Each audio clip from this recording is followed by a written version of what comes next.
구독자와 함께하는 나는 확신하노니 오늘은 세 번째 시간입니다. 오늘은 PPT를 통해서 시편 57편 다윗의 확신에 대해서 좀 살펴보겠습니다. 먼저 하나님 앞에 감사하고 또 저를 위해서 기도해 주신 구독자 여러분에게도 고마움을 표하는 것은 하나님께서 제 눈을 이렇게 고쳐주셨습니다.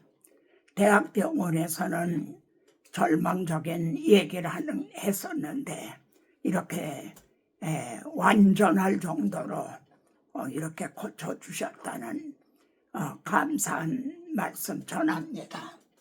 오늘은 다윗의 시편 57편을 통해서 이제 우리가 다윗의 확신을 한번 살펴보고자 합니다.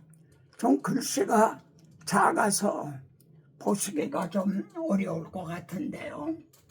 여기에 보면은 이 시편 57편은요, 사울에게 쫓겨서 다윗이 굴에 있을 때에 지은 시라 이런 표제가 있습니다. 다윗은 엔게디 굴을 하고 압둘람 굴에 두 번 숨어 있었어요. 그래서 굴에서 이제 지은 시다. 다윗은 여기에서 보면은 부르짖으며 그럽니다. 하나님 앞에 굴 속에서 이제 부르짖고 있는 거죠. 그런데 나를 위하여 모든 것을 이루시는 하나님께로다. 여러분, 이것이 우리가 풀어야 될 문제라 할 수 있습니다. 나를 위하여 모든 것을 이루시는 하나님께로다. 뭘 하나님은 다윗을 위해서 뭘 이루신다는 건가? 그런데 여기 보면 나를 구원하실지라 인자와 진리를 보내시리로다. 인자와 진리를 보내서 구원해 주시리라. 이렇게 말씀하고 있다는 겁니다. 그러면서 내가 만민 중에서 주께 감사하오며, 만민 중에서, 아니 지금 굴 속에 피해 있는 다윗이 말이죠. 만민 중에서 주께 감사하며 먼 나라 여러 나라 중에서 주를 찬송하리이다. 이건 얼른 보면 좀 너무 어울리지 않는 말 같지 않습니까? 그의 인자는 커서 하늘에 미치고 여기에 인자와 진리를 보내서 자신을 구원해 주리라 그랬는데, 여기에서는 주의 인자가 얼마나 큰지 하늘에 미치고 주의 진리는 궁창에 일어나이다 이렇게 말합니다. 그러면은 여기에서 주의 인자와 진리는 뭘 가리키는가? 이것이 또 열쇠라 이렇게 말할 수가 있습니다. 자, 저는 57편의 중심 주제를요, 인자와 진리를 보내요 구원하신 하나님 이렇게 정해봤습니다. 인자와 진리가 그러면 그것이 뭔가? 네? 첫째는 부르짖음, 엔게디 굴 속에서 부르짖는 거죠. 두 번째는 구원해 주시리라. 인자와 진리를 보내서 구원해 주시리라. 그리고 세 번째 단원에서는 확신과 찬양을 나타냅니다. 그러면 첫째 단원에요, 다윗이 사울을 피하여 굴에 있던 때에, 여러분 가진 성경 보면 이 표제가 그렇게 돼 있습니다. 그러면은 하나님이요 내게 은혜를 베푸소서, 내게 은혜를 베푸소서. 내 영혼이 주께 피하되 주의 날개 그늘 안에서 피하나이다. 이 재앙들이 지나기까지 피하리이다. 여기 참 또 놀라운 말씀이 나오죠. 주의 날개 그늘 아래서 이 재앙이 지나기까지 피하겠다. 지금 다윗은 어디 있죠? 압둘람 굴에 있어요. 그런데 나는 주의 날개 아래 숨어 있다는 거죠. 주의 날개 아래 병아리들이 말입니다. 오밀딱 아래 있듯이 나는 주의 날개 그늘 아래 있습니다. 그래서 이 재앙이 피하기까지 거기 숨어 있겠습니다. 재앙이 지나면 그때 나오겠습니다. 이런 뜻이 참 놀라운 믿음이죠. 여기가 실제 압둘람 굴이라고 그래요. 엔게데 굴, 압둘람 굴인지 여기가 엔게데 굴이라고 그래요. 네? 엔게데 굴, 여기서 주의 날개 아래서 피하리로다 합니다. 내가 하나님께 부르짖으며 나를 위하여 모든 것을 이루시는 하나님께로다. 다시 한번 나를 위하여 모든 것을 이루시는 하나님께로다. 다윗에 뭘 이루어 주신다는 건가? 여러분, 여기에서 다윗이 왜 이런 고난을 당하게 됐죠? 여기 하나님께서 말입니다. 사무엘을 보내가지고 이렇게 다윗에게 기름을 부었죠. 왕으로 삼겠다. 내가 너를 베들레헴 이새에게 보내리니 내가 그의 아들 중에서 한 왕을 지금 예선해 놨다. 이렇게 다윗을 하나님이 택하셨어요. 그리고 기름 부으셨어요. 그래서 그 기름 부음을 그 성경의 능력으로 골리앗을 물리치고, 그래 다윗이 이렇게 박해를 당하게 이제 된 거죠. 사울이 다윗을 더욱더 두려워하여 그래서 평생에 다윗의 대적이 되니라. 이래서 다윗이 이렇게 박해를 당하게 된 거예요. 그러면은 나를 위하여 모든 것을 이루시는 하나님께로다 하면은 그 뭘 이루어 주시겠다는 걸 믿고 있는 건가요? 그렇죠. 자신의 머리에 기름을 부어서 왕으로 예선해 놓으셨어요. 그렇지만 지금은 사울에게 쫓겨서 굴에 숨어 있어요. 사자에게 쫓겨서 굴에 숨어 있는 한 마리 토끼 같아요. 그런데 그만 그런 지경에 이르면 이걸 포기할 만하지 않는가요? 단념할 만하지 않은가요? 그런데도 나를 위하여 이루시는 하나님께로다. 목동이었던 다윗을 하나님이 부르셔서 기름을 부으셨는데 자기를 왕을 삼으실 것을, 그걸 이루실 것을 자기는 믿는다는 거죠. 놀라운 말씀입니다. 그런데 이 시편에는요, 다윗 개인의 얘기가 아니라는 거죠. 주님께서도 이 시편이 나를 가리켜 기록된 것이 이루어져야 하리라. 그러면은 두 번째 단원에서 보면 하나님이 하늘에서 보내셔서 구원해 주신다는 거예요. 뭘 보내냐? 나를 구원하실 줄 하늘에서 보내서 나를 구원해 주시는데, 하나님의 그의 인자와 진리를 보내시려다.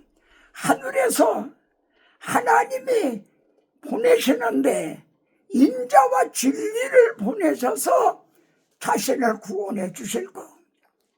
그래서 자신에게 기름 부으신 이걸 이루어 주실 거를 확신을 하고 있어요. 자, 여기에서 성경을 보는 관점이 등장합니다. 성경을 교문적으로, 인문학적으로, 인간 중심으로 그렇게 보게 되면 인자와 진리라는 건 별 큰 의미가 없는 것이 돼요. 그러나 구속사적으로 보면 전혀 달라진다는 겁니다. 이 시편을 구속사라고 하는 하나님의 구원 계획이라고 하는 그런 관점에서 보면 의미가 전혀 달라진다. 하나님의 그의 인자와 진리를 보내시리로다. 하늘에서 보내신다는 거예요. 여러분, 주의 인자와 진리가 뭡니까? 율법은 누구를 통해서 주신 거예요? 모세를 통해서 주신 것이다. 그런데 은혜와 진리는 예수 그리스도로 말미암아 온 거다 그렇죠. 이 인자라는 거의 원어는 헤세드, 그래서 사랑, 하나님의 사랑 혹은 하나님의 은혜, 이렇게 번역이 되고 있습니다. 그래서 다윗은 이 주의 인자와 진리를 마지막에 가서도요, 무릇 주의 인자는 커서 하늘에 미치고 주의 인자가 얼마나 큰지 하늘에 미치고 하늘보다 높고 바다보다도 더 넓고 더 깊다. 그런 뜻인 거죠. 예? 주의 진리는 궁창에 일어나이다. 얼마나 주의 인자와 진리가 큰지. 예? 그래서 하늘에서 보내시라는 인자와 진리를 무엇으로 보느냐? 교훈적인 관점, 인문학적인 관점으로 보면은 그건 별 의미가 이제 없지만, 구속사적으로 보면, 하나님 중심으로 보면 이건 엄청난 말씀이 된다는 거죠. 하늘에서 영광의 보좌를 떠나 이 땅에 오셔서 임마누엘 하셔서 다윗이 아닌 즉 다윗의 자손으로 오셔서 만민을 구원해 주실 거라는 이런 의미로 이제 다가오게 되는 거죠. 제가 오늘 이 본문을 택하게 된 동기가 여기 있습니다. 우리가 이 보배를 질그릇에 가졌으니 이 하나님의 인자와 진리, 이 보배를 하나님의 사랑, 하나님의 은혜, 이 보배를 질그릇, 우리 질그릇 같은 여기에 가졌다는 거죠. 이는 능력의 지극히 큰 것이 하나님께 있고 우리에게 있지 아니함을 알게 하려 함이니이다 그럽니다. 우리는 깨지기 쉬운 보잘것없는 질그릇과 같다는 거죠. 우리가 이 보배를 질그릇에 가졌으니 무슨 뜻인가?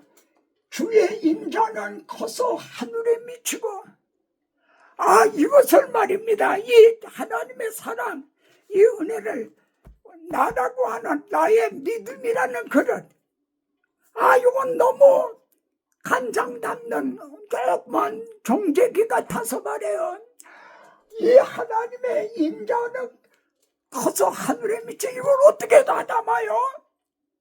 내 믿음의 그릇은, 이 질그릇과 같은 믿음의 그릇은 너무 작아서 하나님의 인자는 하늘에 미치고 주의 진리는 궁창에 이 공중을 가리키죠. 예? 하늘보다 높고 바다보다 넓은 이 하나님의 사랑, 은혜, 사도 바울의 표현대로 그 그리스도의 사랑에 이제 길이와 넓이와 길이와 높이와 깊이가 없다함을 깨달아. 그걸 어떻게 우리들의 요 작은 믿음의 그릇에 이걸 어떻게 담는가? 얼마나 이게 안타까운 일이에요. 모든 성도들의 믿음의 그릇이 얼마나 작은가? 그래서 오늘 이 본문을 택하게 된 동기가 여기에 있습니다. 주의 인자는 커서 하늘에 미치고 주의 진리는 궁창에 일어나이다. 이것을 어떻게 우리가 다 믿음으로 받아서 하나님의 모든 충만하신 것으로 충만함을 누릴 수가 있겠는가?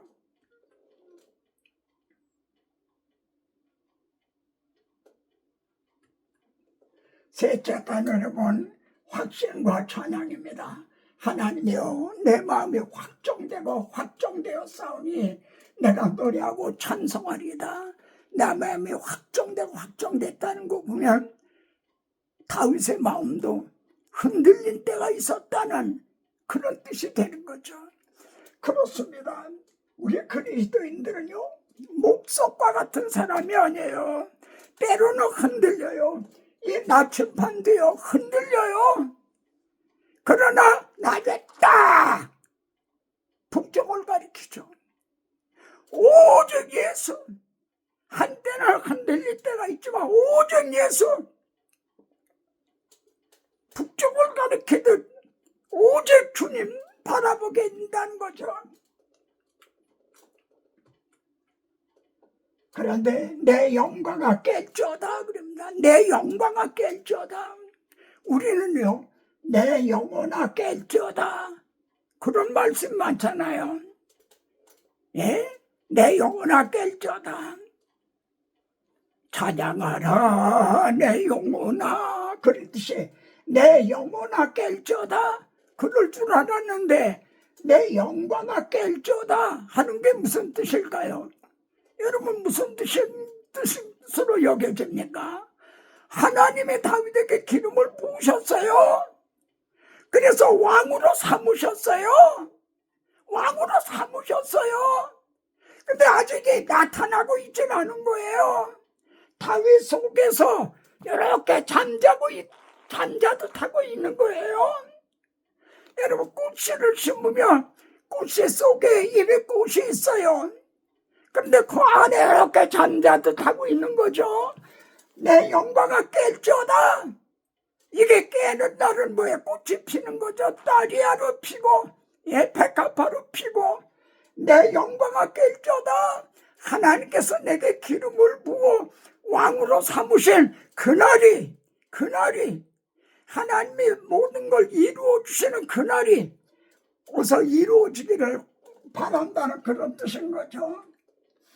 비파야 수금아 깰지어다.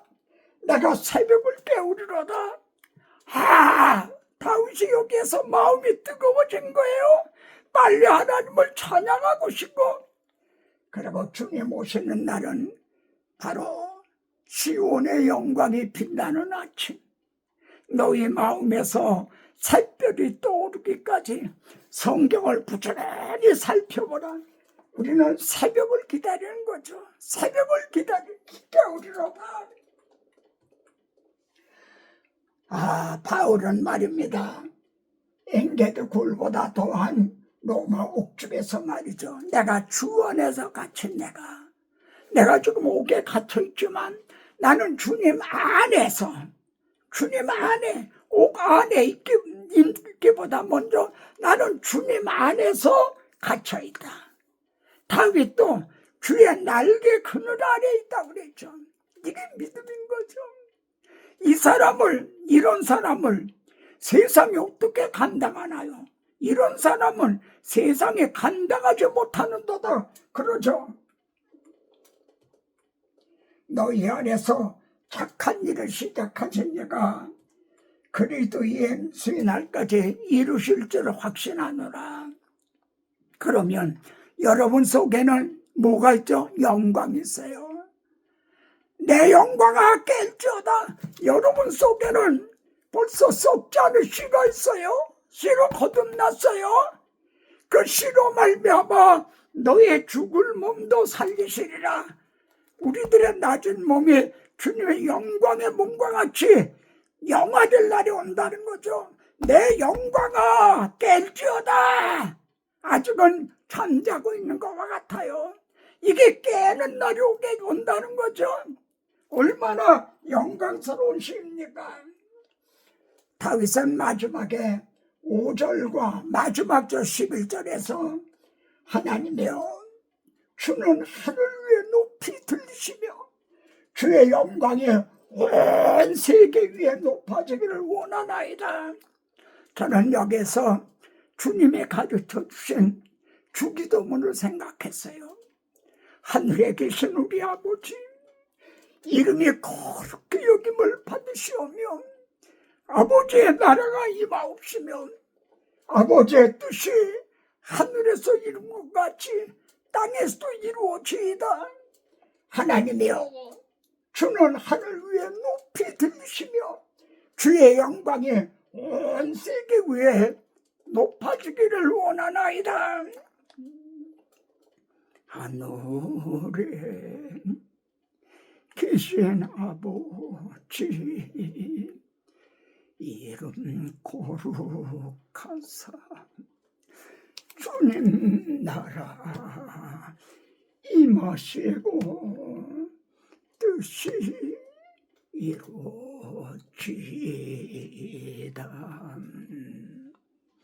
오늘날 일용할 양식 주시고 우리들의 큰 죄 다 용서하시고 또 시험에 들게 마시고 악에서 구원하소서.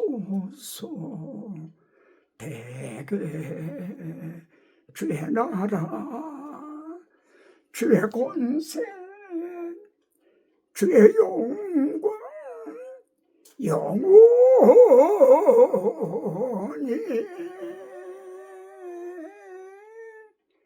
대개 주의 나라, 주의 권세, 주의 영광 영원히